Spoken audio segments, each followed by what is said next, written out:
Hey guys, I'm Deborah. A few months back, Sony have launched two devices silently, which are the Xperia 1 Mark II and Xperia 5 Mark II. Today, I'm going to unbox the Sony Xperia 5 Mark II, and for the Xperia 1 Mark II, I will leave the link at the description box below. Alright, let's take a look at the device. It sports a 6.1-inch 21:9 Cinema Wide Full HD Plus HDR OLED display, which is the same as the previous model's Xperia 5. But for this, has upgraded the refresh rate up to 120Hz, which is new. With this 21:9 Cinema Wide display can be split into two, so you can browse on the web and chat with friends at the same time. From the first glance, when I see the design of the phone, I don't see any big difference. So how can you differentiate with the previous model? Here you can find the Zeiss T-Star logo at the camera module and also a 3.5mm audio jack port at the top. The front and the back of the phone is protected by the Corning Gorilla Glass 6 and IP65 and 68 water resistant and dust proof. I know some of you guys want to try out the device by immersing it, but please take note that this model have a capless USB port to connect and charge, so you have to make sure the USB port is completely dry before charging. So I suggest better don't challenge it. Not really into this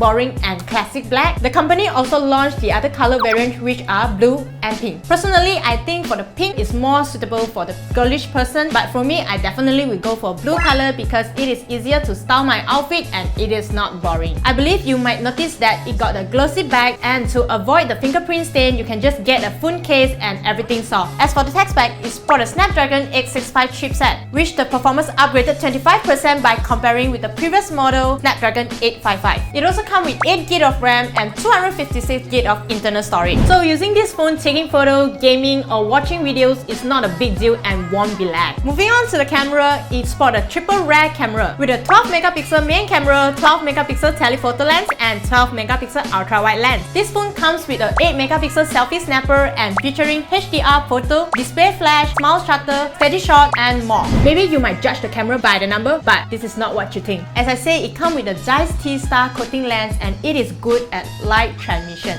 Reduced reflection, resulting in fine contrast and image rendering. On top of that, it also features technology from the Alpha camera. It can provide you the speed and accuracy to capture the lovely moment with the focus and perfect exposure. Because it has a real-time eyes autofocus that not only focus on human eyes, also animal eyes. The camera supports 4K HDR video recording and up to 120 frames per second, steady shot, wind filter and more. At the side here, there is a shutter button so it can make me feel like I'm holding a camera instead of a phone. All of these features make you shoot and film like a pro. You can get a noiseless image quality because it has a large sensor to capture more light. The camera feature that I like the most is Photo Pro and Cinema Pro because it can satisfy me. With all of these custom settings that I'm able to find in camera, and this phone can do it as well. So I don't have to bring around my camera to shoot anymore. I can just adjust the brightness, ISO, shutter speed and more features to achieve the image or video quality that I'm looking for. If you like to play around with the apps and you don't have the feel of knowledge, I suggest you can Google the tutorial online. Or you might think this is too much for you, you may use the original camera app. Talking about Google, there's a Google Assistant button in between the fingerprint sensor and the camera shutter key. If you think this is annoying and you might accidentally press on it, you can disable it by settings. The battery had been upgraded from 3140mAh to 4000mAh by comparing with the previous model. And in 30 minutes, you can able to charge up to 50% battery capacity.